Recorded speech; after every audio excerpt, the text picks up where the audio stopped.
In this episode of Contracting Conversations, we dig into the behind the scenes of the DoD's fight against the COVID-19 pandemic. We're talking to Thomas Dougherty, the Executive Director and Senior Contracting Official with Army Contracting Command in New Jersey, about his instrumental role in the Rapid Response Team, a duty that earned him recognition from the President of the United States with a letter of appreciation. We'll ask Mr. Dougherty to give us some key takeaways on how he worked with a multifunctional team and share tips on handling team burnout, even with demanding requirements around the clock. I'm Scott Williams, along with my co-host Jim Valley, coming to you straight from our booth at the Nexus 24 conference in Jacksonville, Florida.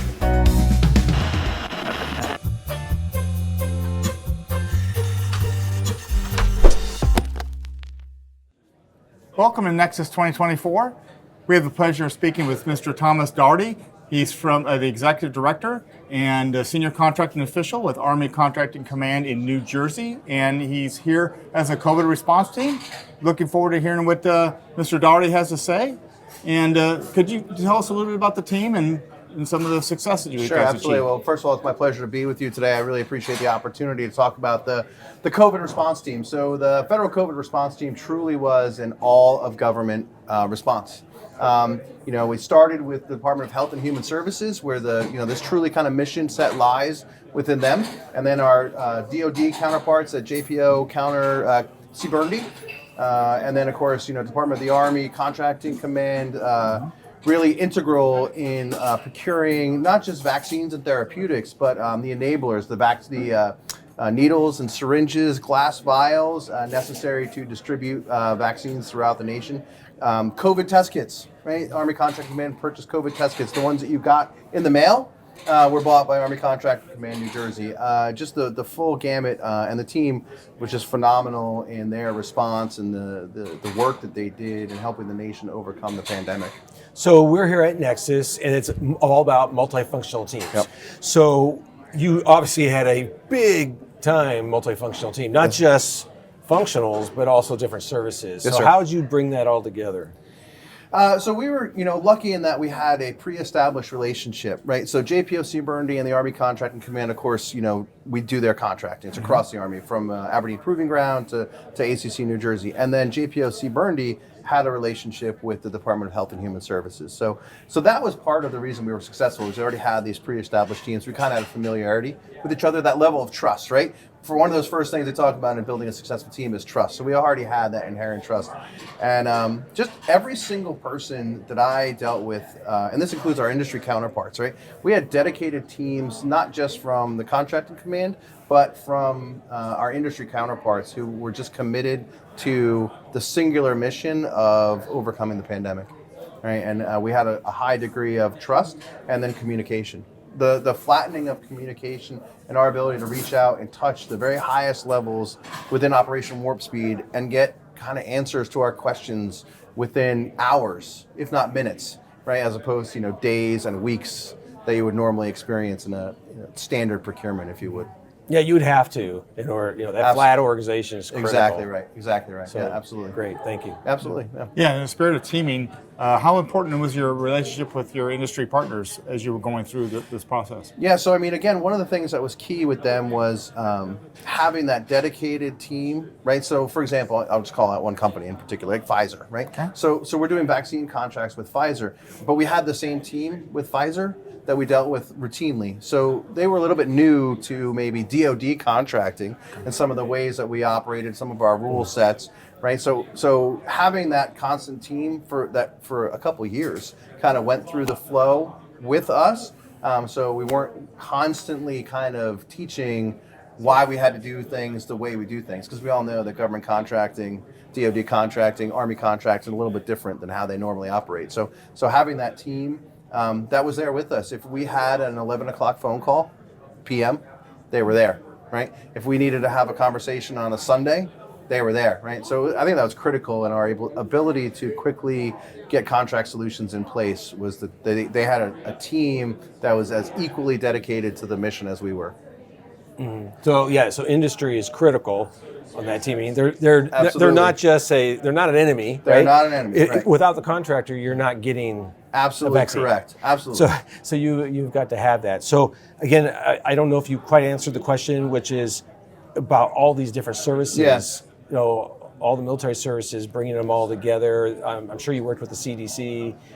Yeah, so I mean that was a little bit outside of our purview. Working with the CDC, I would say that was within the Health and Human Services. Okay. We were executing the contracts, right? The regulatory side of things was really from the JPEO, and even more so from Health and Human Services in completing that part of the mission, right? That wasn't really within the contracting area to kind of worry about, right? We had a contract that required them to get certain approvals and certain authorities, but that really didn't flow through us as much. So do you feel like it was easier to get the team, cohesive team because of the emergency situation? Absolutely. Yeah, absolutely. I think because everyone understood the criticality of what we were doing, you had total buy-in from every member of the team. Again, whether it was coming on early or coming on late, staying on, it didn't matter. Everyone was focused on success, right? Including industry, right? So, as you said, they're not the enemy, right? They're coming at the problem from a different aspect. They have maybe a different overall motivation, but the end goal of everyone was the same, right? Which was overcome the pandemic, right? Whether it was developing vaccines, developing therapeutics, the distribution methodologies, the test kits, we were all focused on the same end state. Okay. And if you don't mind, Thomas, one of the things is working together as a team. I'm sure you faced challenges along the way. Could you tell us maybe one of the biggest challenges you guys faced and were able to overcome together?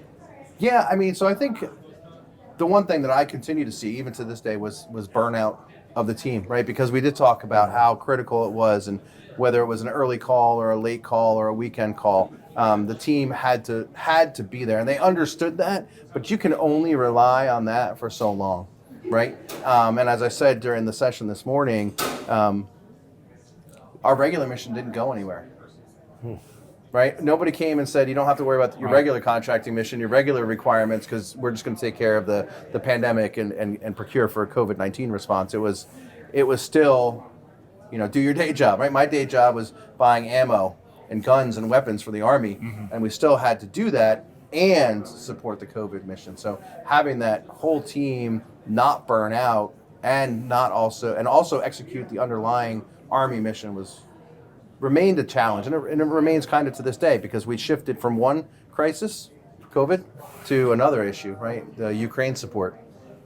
And we continue to execute at a high op tempo, and that's my biggest concern, is that high op tempo is only sustainable for a limited amount of time. So to avoid that burnout, did you see that the services would replace? Yeah. teammates? So it was interesting. At the start of the pandemic, the Army contracting mission was primarily supported by my team out of New Jersey and a team out of the ACC Aberdeen Proving Grounds office. And what we came to realize is we needed a bigger response.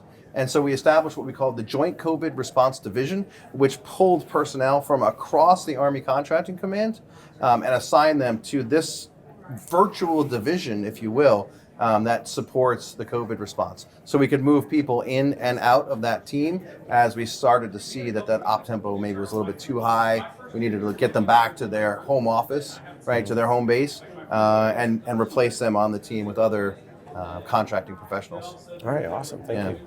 Last question for me, Yeah. Thomas. From the folks listening to your presentation today, what was the one key takeaway you would like folks to leave with as they depart the conference?